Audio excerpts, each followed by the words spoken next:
Good evening, students. Welcome to the second class. So we're going to talk about today about the U.S. Constitution. Write it down, the U.S. Constitution. And we're going to discuss stories, a lot of fun stories, history, very important history in American government and politics, the formation of the United States, and the supreme law of the land. U.S. Constitution is considered the supreme law of the land. How and all those details we're going to see. All right, let's start. You all know when the United States got its independence, right? When is it? July 4th, 1776, right? If you go to take the American citizenship test, they're going to ask you much harder questions. Maybe in the middle I will ask some of them related to the class we are talking about. Okay, so the United States, 13 colonies, it wasn't a country, right? It's independent colonies governed by the British, wanted to get free from England, okay? And what did they do? They signed a Declaration of Independence, which was written by Thomas Jefferson, but John Adams gave him the shot to write that because Jefferson is always quiet in where? In the Congress, Continental Congress. Write it down. This was not the Congress what we have now because it's now one country. At the time it was not one country. 13 colonies came together to defeat the Great Britain. Why would they defeat the Great Britain? Well, I'll tell you. Because they signed the Declaration of Independence. That is a treasonous act. Okay? Even now in the United States, you know what's the punishment for treason? Anybody? Death penalty. That's correct. When I went to my citizenship test, they will ask, have you ever thought about overthrowing the United States government? Like, no. They will ask that if you're going to go for a citizenship exam and to make sure that they're not giving it to somebody who's willing or intent to overthrow the government. So these guys, when they signed the Declaration of Independence, that's a treasonous act. So that's what Benjamin Franklin said, like, either we hang together, which is all the signatories, hang together, or we will hang alone. He's talking about they will be hung alone by the British government. When the British monarch, King George, heard the news, he is like, I'm going to show them the greatest military in the history to crush this rebellion so that other colonies won't dare to rebel against England. So he sent the mightiest military at the time, the mightiest. And where did he get? Well, not just all of them were English. Many of them were hired guns from Germany. Yeah, Hessians. They are called I'll write it down. Hessian. Hessians. So even if you go to the Bear Mountain, the lake is called Hessian's Lake because, well, in a battle, Hessians were killed and thrown in the lake. It became red. So it's called Hessian's Lake. Hessians were hired and so many ships, Armada was sent to New York. 30,000 troops in New York Harbor. Sounds like a very line, you heard of it? Yeah, it's Hamilton's song. 30,000 troops in New York Harbor. You should definitely, I strongly recommend listen to all the Hamilton songs. And it's beautiful to understand history that way. And it's fun, rap and hip hop songs. Why not? Okay. You might think, 30,000 troops, what's the big deal? Now, yeah, New York's population is 8.5 million. At the time, the entire New York City population is not that many. So imagine in modern times, I put 10 million men with guns in New York City. Would you fight that? It's not an easy task, right? Even Philadelphia is the highest populated city at the time. Didn't have that many people. It's daunting. Military came, and George Washington was picked by the Continental Congress to fight. Continental Congress, I say. Continental, right? And this is all the 13 colonies coming together, one representative from each. And here's the kicker. All the 13 colonies have to vote yes, unanimously for something to happen. So how did they come together? They created something called Articles of Confederation. Remember I mentioned Articles of Confederation. I want to show it to you. I don't know whether I showed you the Hessians. Hessian spelling, Articles of Confederation. Okay, and they gave George Washington the commander-in-chief role. He wasn't the president, he was just commander-in-chief, but he has enormous powers to do strategy and tactics of the warfare. And I don't want to go into the Revolutionary War. I might make you watch a documentary which will give you more an idea. I want to go into the intellectual substance so that you will understand the political aspect rather than the military aspect, military intellectual aspects. So George Washington long fought, and Americans won that main battle in Yorktown, right? And then the British took off from New York. Now, okay, the Congress dispersed, they achieved the goal, they went to their colonies. Okay, could they live happily ever after? No, they had problems. So write it down. These problems are important because this is what made the founding fathers. When I say founding fathers, some of you might not know. Most of you would have known that in high school. If you are from another country or others, you might not. Founding fathers was like George Washington, the first president, John Adams, who became the second president, Thomas Jefferson, the third president, Madison. All these people were part of the founding fathers. They were the ones who founded this country, so that's why they're called founding fathers. And so they went back, and the problems. What are the problems? First one, financial problems. Write it down. Financial problems. United States owes money to France. We borrowed money from France, and we couldn't repay back. Why not? Because our currency value went down because of fighting a war, printing money. It's not worth a continental, as they say. That's a saying from the time. That means it's not worth anything. So even American stores wouldn't take continental currency. They would take only British currency, pounds, sterling. So that currency is not there. If it is government, then first, if you have a central government, it could do something about it. But they didn't have a central government, 13 independent colonies. Another thing is military problem. What's the military problem? Write down. Second is military. The United States is not a one whole country. So Spain has occupied Florida. Florida was not a 13 colonies, right? And Spain closed the Mississippi River, because Mississippi River runs all the way from the north to the south to New Orleans, remember? And the transportation of goods and other things has to go through it. And if they close it, it closes commerce for Americans, and it hurts economically. Military, if you have a military, you could fight Spain, but you don't. So what you gonna do? Another military problem, write down. Second military problem is American merchants take their goods, go in overseas, and they were pirates. Yes, Johnny Depp, no kidding. And these pirates of North Africa, they're called Barbary pirates. Barbary, B-A-R-B-A-R-Y, Barbary pirates. These pirates will capture American ships and the cargo and will ask for ransom. And if they don't give, they keep all the men and goods. Guess what will happen now in modern times? You think piracy is not there? There's there. Have you ever watched the movie Captain Phillips? You should watch it. Captain Phillips, Tom Hanks. It's a true story, and that was 21st century problem. The pirates hijack American ship, hostage situation. We send Navy SEALs to kill the pirates and rescue the captain. That we didn't have at the time. So how are you going to rescue? Because you don't even have a central government. How are you going to have a military? Yeah, George Washington had the military, but when he finished the war, he gave the sword back to the Congress, Continental Congress, said adios, and went back to Mount Vernon, his home. Yeah, that's a big deal. Even King George was impressed that somebody who has so much power, he could have been the king. He gave back power.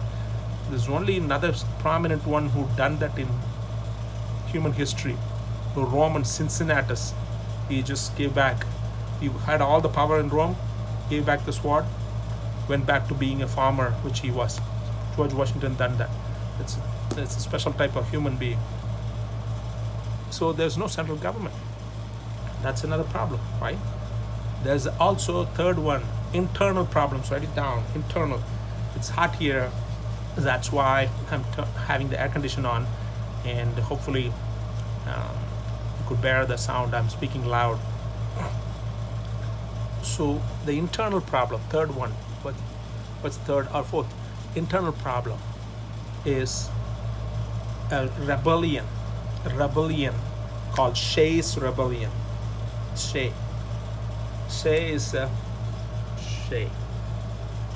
is a military officer which worked in George Washington's Continental Army, and then he went back to Massachusetts, where he's from. There, his farms were not plowed because he was fighting as a soldier. Now their banks are asking money and about to take back his land. He doesn't want to give the land back, or doesn't have the money. So all these guys joined together, took guns, threatened the people who asked for money, and that became a rebellion. And they went after even legislative members in Massachusetts. So there was, if it's modern times, you will send in military, right? If it gets out of control, police, you might ask. There was no police at the time. So what do you do? So founding fathers thought we should have a government. We should have a central government. Here's the problem. You can't easily have a government. You know why? We just fought a war to overthrow England's power. People don't want another central government. Well, what do? So you don't tell people. They decided to gather Madison. Madison is considered as the father of the Constitution. And what do you mean Constitution? Constitution means a new document has to be written. These Articles of Confederation, which brought all the 13 states, is a weak document. So they want to bring a strong document and create a central government. And before we go further, what do you mean Constitution? That's like a blueprint for how the government works. We get a headphones, okay? Even a simple headphones, they just show you how to turn the switch, how to play it, right? This is it. Simple. Why do you print a paper for a freaking small simple thing? Where to charge? You don't need to read anything. You'll figure it out. There's only 3 things, but you have a paper, right? Telling you, government is much complex than that. So you need something to tell you what are the roles, what are the powers, all those details. And Madison decided to asked all the representatives from different states to come and meet him in Annapolis, Maryland. You have a party, invited people, and then maybe you thought 40 people will show up. Say 3 people show up, how would you feel? That's how Madison felt. And then I said, come on guys, we got to do this again. Let's do it in Philadelphia. Please come in the summer, 1787. Maryland, in Annapolis, when they decided to meet, it was May 1787. So summer, they decided to meet in Philadelphia. Okay. Have you ever been to Philadelphia? If you haven't, well, check it out. If you get a chance to go, there is a hall called Constitutional Hall. I've been there, and it's amazing that the men sat there and wrote the Constitution in an entire summer.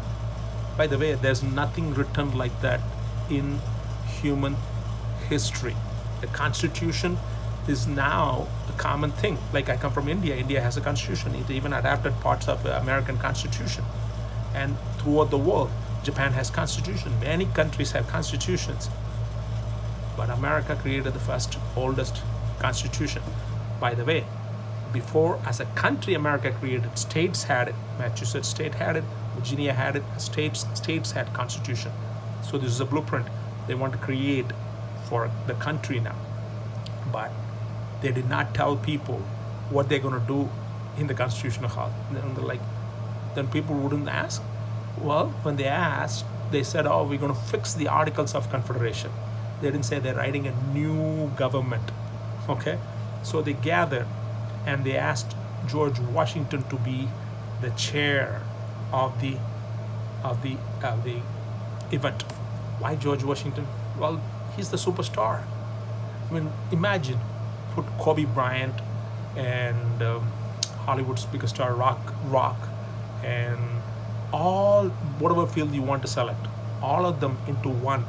That's George Washington. He was the superstar. There was no Hollywood, there was no sports at the time, and sports teams.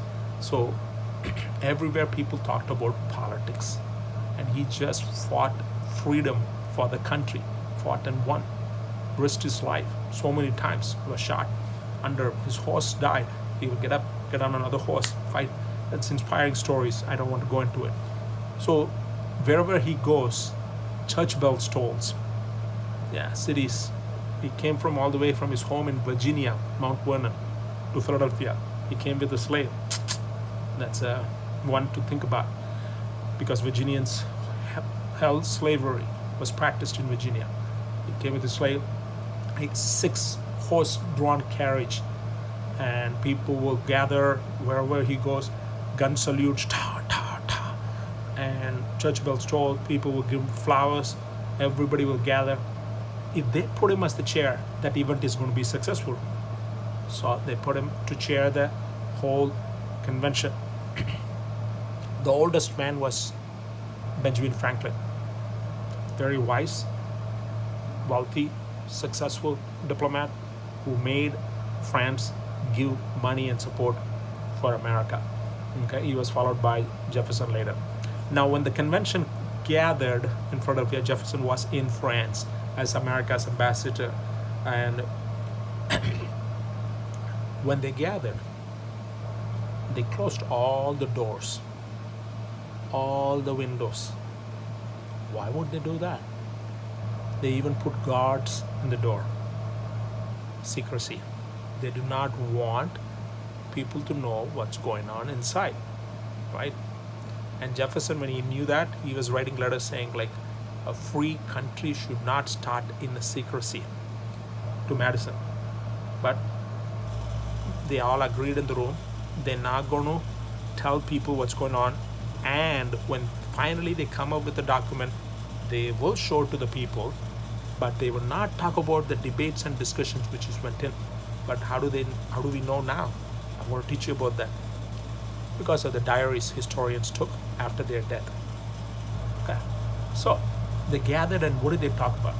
I hope you're following the story. I love this story, and I hope you do too.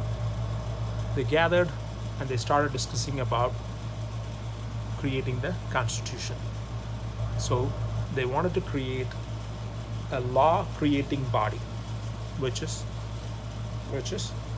legislative body. So they created a legislative body, and now each state has its own agenda. So Virginia came with a plan. Virginia said the legislative body will have 2 chambers, bicameral. That means 2. You know what are the 2? House of Representatives and the U.S. Senate. That's right. Now, why did they have 2? Why not 3? Why not 1? Good question. Because England is a model. England has 2, and they have House of Commons and House of Lords, the aristocrats. Well, we don't have aristocrats. Technically, America is a country of equality. Remember we talked about equality? Everybody, anyone can climb up to whoever they want to be. George Washington came from a humble background, by the way. All these men here, sitting there, Benjamin Franklin, I told you the story. All these people came from humble background and phenomenally great minds. Now, Virginia plan says bicameral, but each cameral will be filled with members from each state based on the population. So for example, how many House of Representatives are there from New York? Anybody know? From New York, it's 27 congressional districts. So 27. Now, but at the time, the number varies. You know how the number varies? Because every 10 years, census is taken. So number of people living in the state varies because people are started to move south. When air conditioning was invented, it became more easy to live in Arizona than before. Well, there wasn't an Arizona in 13 colonies where, but I'm saying, giving you an example, when Arizona became part of the state in the 19th century, and they start moving later when air conditioning was invented. So population changes in states, people move to different states. Every 10 years they take census and they draw districts. So states might lose districts, number of representatives. Some states it'll increase. Keep that in mind based on the population. So the Virginia said, based on population, we'll fill both the houses. Now, New Jersey came up with a plan. Virginia plan is supported by large states because they all have large population. So they will have more of their people in the Congress and both houses. Now, there wasn't a California at the time, only 13 colonies in the East. But now, California has like more than 50, way more number than New York.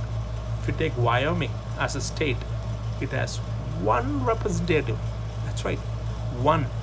Because most of it is Yellowstone. Wolves are not counted for the votes, right? And bears. Yellowstone is a national park. And if you take Maine, it's only 2. Maine was also not part of the 13 colonies, but I'm giving you modern examples. 2 House of Representatives. So large states, they will have more of their representatives. So New Jersey is a small state. Other small states came with an alternative plan. They said, no, not based on population. It's just one state, one representative. And New Jersey also said unicameral. That means only one chamber, not 2 chambers. Sounds weird to you, but there are some states, countries in modern times which are unicameral. China is a unicameral. Okay, Nordic countries, some of them are unicameral. Modern times. At the time they weren't, but later. So now, when New Jersey said that, Virginia and New Jersey, they want to walk out. So Connecticut came with a compromise. Connecticut Compromise. Write it down. I hope you're writing down Virginia plan, New Jersey plan, Connecticut Compromise. Connecticut said, guys, let's have a compromise. Let's have 2 branches, but lower branch, we will have people, representatives based on the population. The higher house, Senate, we will have 2 instead of 1 representative, 2 representatives for each state, invariable of size of the state. Interesting, isn't it? Because if a bill has to become a law, it has to pass through both the houses. So you have representation. So now, like Wyoming, for example, modern times, there are 2 US senators, only 1 House of Representatives. Even though overall there are only 100 senators, right? 50 states, 2 senators per state, 50, 100, 435 House of Representatives. But from Wyoming, only 1 House of Representatives for 2 US senators. Isn't that interesting? Okay. But Wyoming wasn't part of the 13 colonies at the time. Now, Connecticut Compromise made the legislative body decision. Okay. By the way, important, write it down. The US senators were not elected by the people. Only the House of Representatives were elected by the people. And even that, white men, landowning white men were the only one. Not poor white men are allowed to vote. What about the US senators? Now, US senators are elected by the people. At the time, no. US senators were elected by state legislatures. So in New York, Albany, state legislators will elect the US senators. Is that interesting? Yeah. And so they decided the legislative branch. Now they went into executive branch. Some proposed 6 freaking presidents. You're like, what? Yeah, executive branch will have 6. Why 6? And some said no, just 1. What's the advantage of having 1 over 6? Annie? That's right. 1 will be decisive. You could immediately make a decision. Imagine 6 people to find all of them come together. It's almost impossible in any policy, right? So one set of people said like 1 decisive, but people were afraid that 1 will be like king. So the other side who is afraid said like 6. So all of them decide. Finally, they decided to have just 1 president. And then Supreme Court. That is for the applying of the laws. Law is created by the legislative branch, implemented by the executive branch, because they say purse, money is with the Congress. Sword to fight is with the president. And the Supreme Court will see whether the laws are violated or not. Now you might ask, so the president goes to war when he wants because he is the sword? They were clear in the Constitution to give those war-making powers or declaring of the war to the Congress. Why? We'll talk about that later. Congress declares war. President can lead the war effort. Okay. Now, I'm going to talk about checks and balances. Okay. Sorry, I'm sweating. And checks and balances is, write it down. Let me draw it so you will understand. 3 boxes. Executive, legislative, federal courts. Okay, draw like that, and then arrow mark.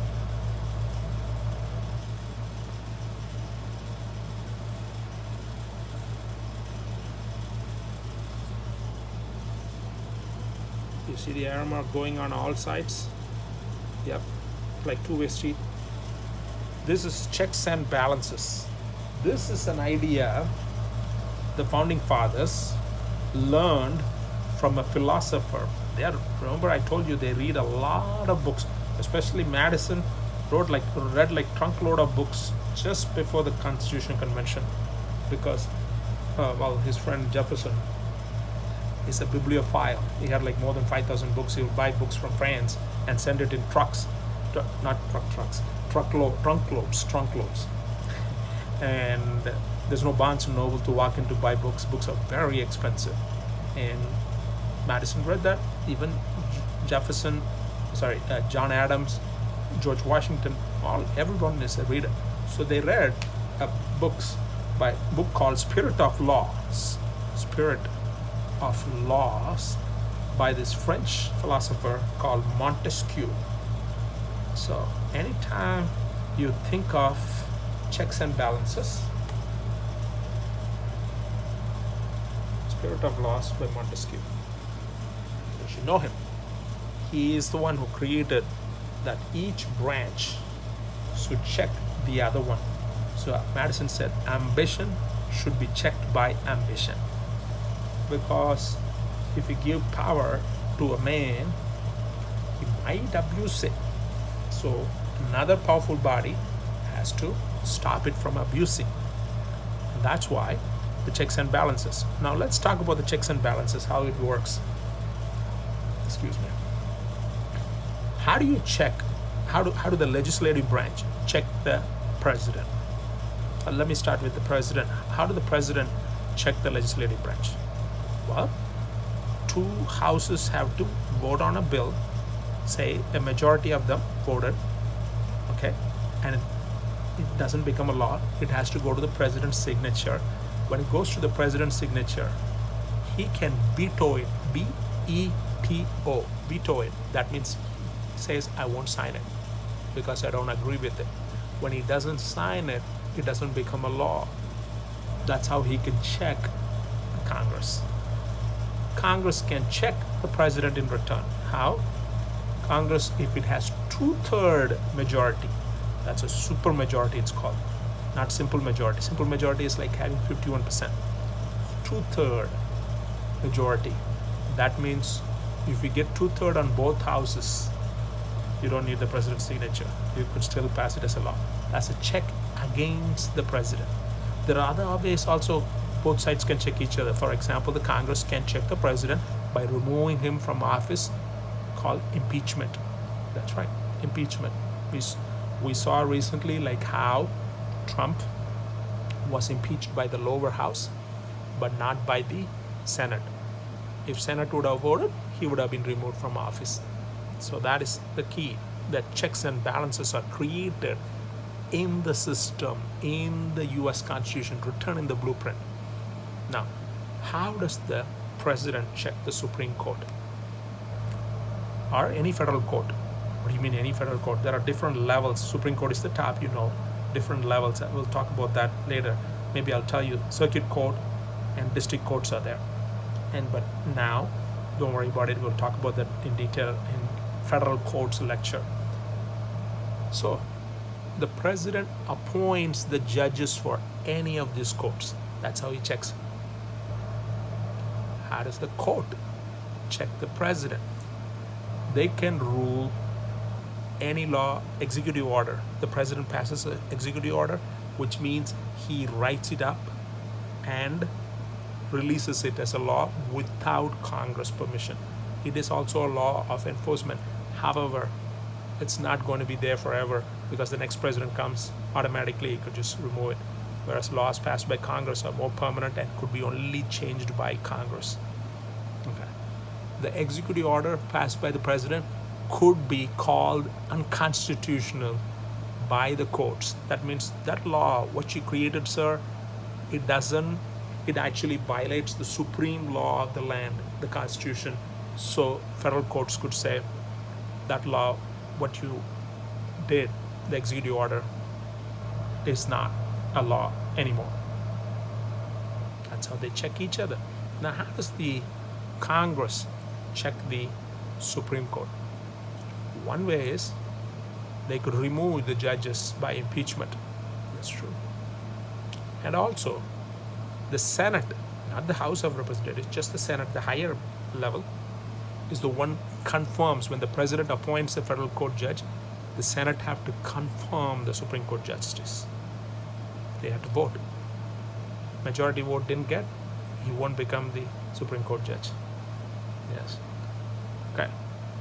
How does the Supreme Court in return check the House of Representatives or the Congress? They could call a law passed by Congress as unconstitutional. Okay? But at the time when the Constitution was written, this provision was not written in the Constitution. That is called judicial review. Don't worry about it, fancy word. We'll discuss that later. But now it is applicable. So this is checks and balances. Okay? Keep this in mind. Write it down and write down the examples, because in final exam, in 2 hours, you won't have time to go and look at your notes. Write down the notes and study. Okay. Now, we're going to talk about electoral college. To elect a president, electoral college. Now, President Trump won the presidency without winning the majority of the vote. In any other democracy, number of votes matter. Who gets the highest vote wins the office. But here, it's not just the number of votes, because Hillary Clinton won 3 million votes more than Trump.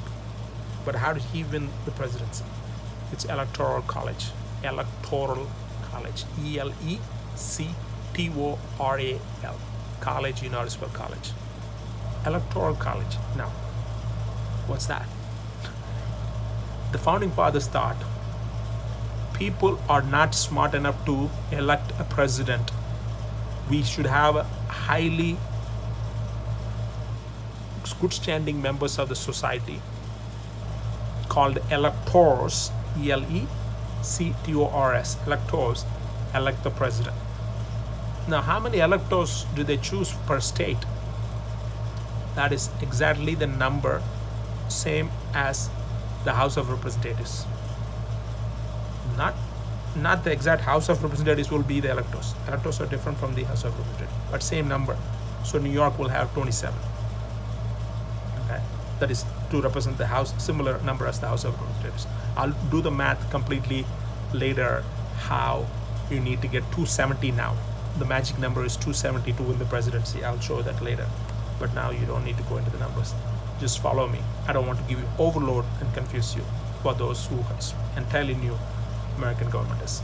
Some students might be advanced and you're following me and you're like, I got this. So Electoral College was created to elect the President of the United States.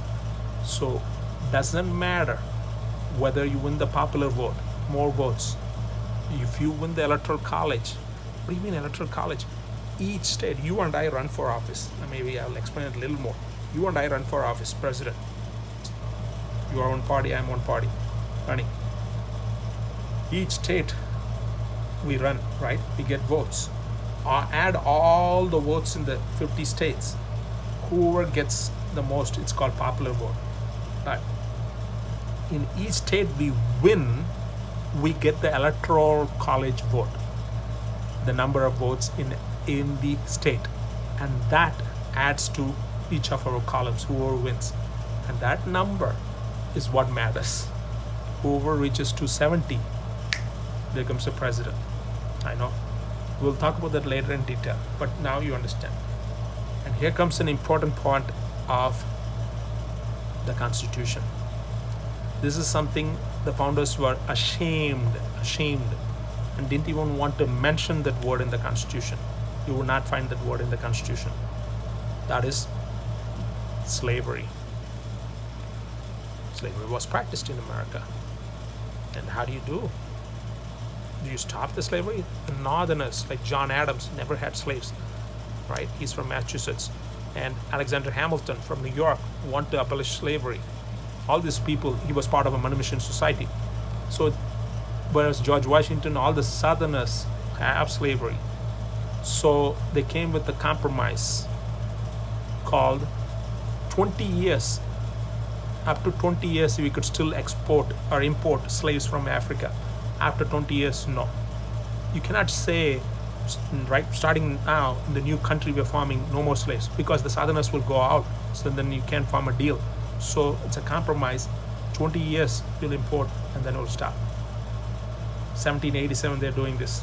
So exactly 1807 up till then. After that nobody can import slaves.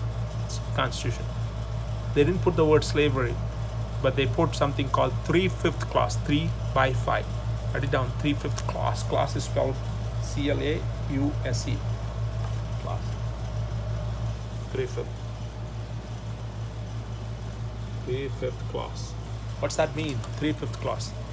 That is to pointing to the black folks in the southern states.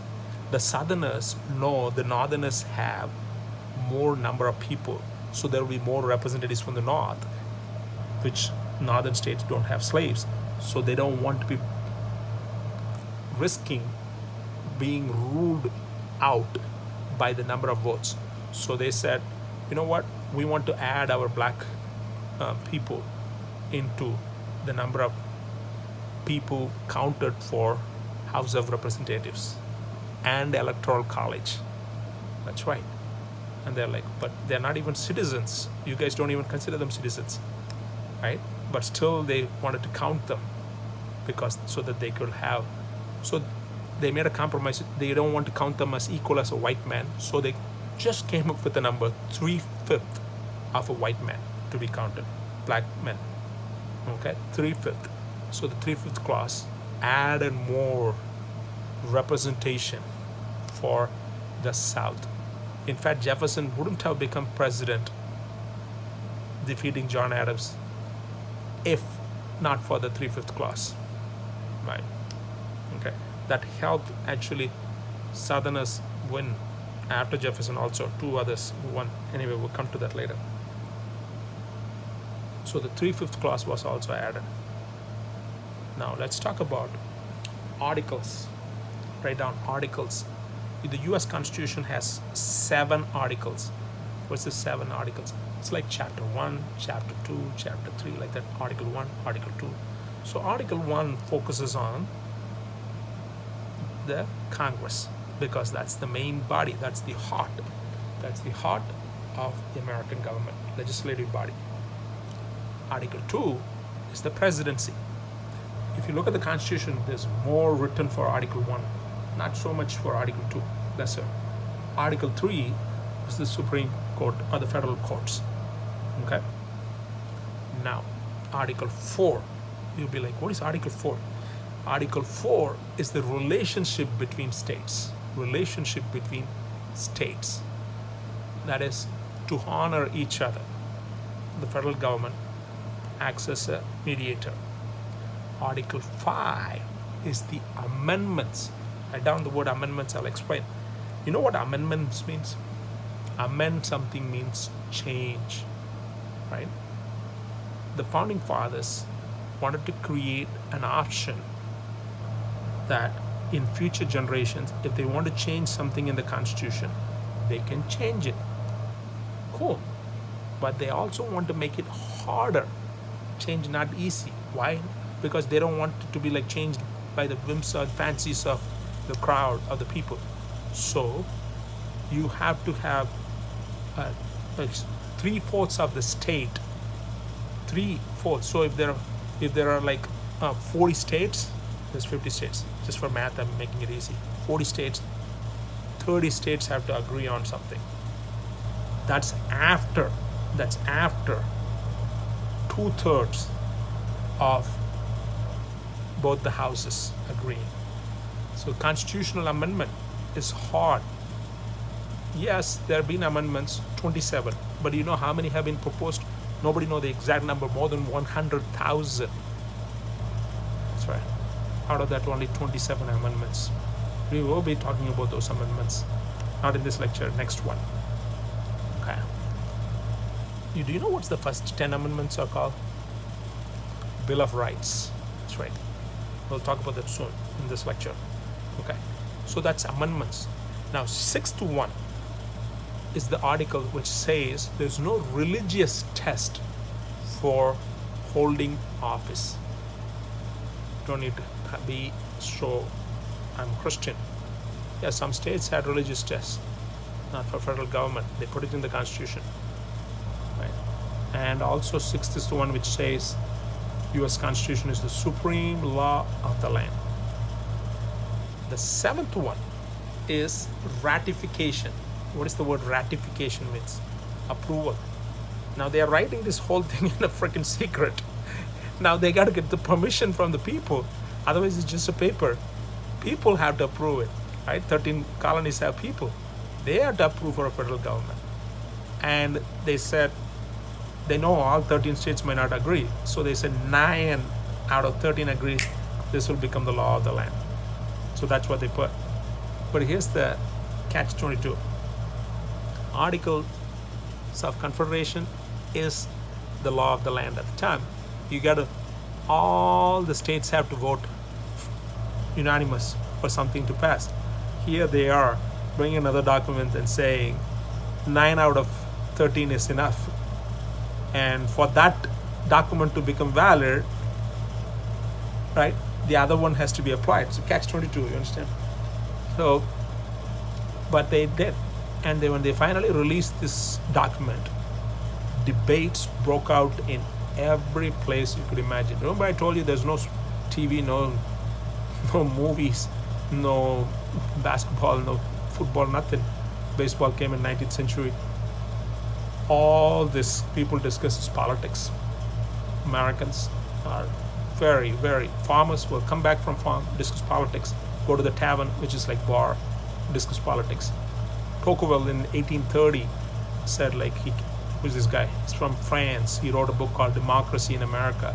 It's the best book by a foreigner on American politics, really, since 1830. Yeah, still the book was read. And he said, the one thing I see in the opening of the book is the equality Americans. And so many people discuss politics in the bar taverns.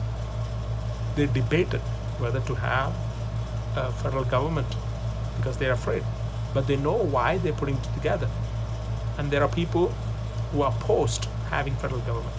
And those people, now the people who supported the federal government are called federalist. Because federal government, remember?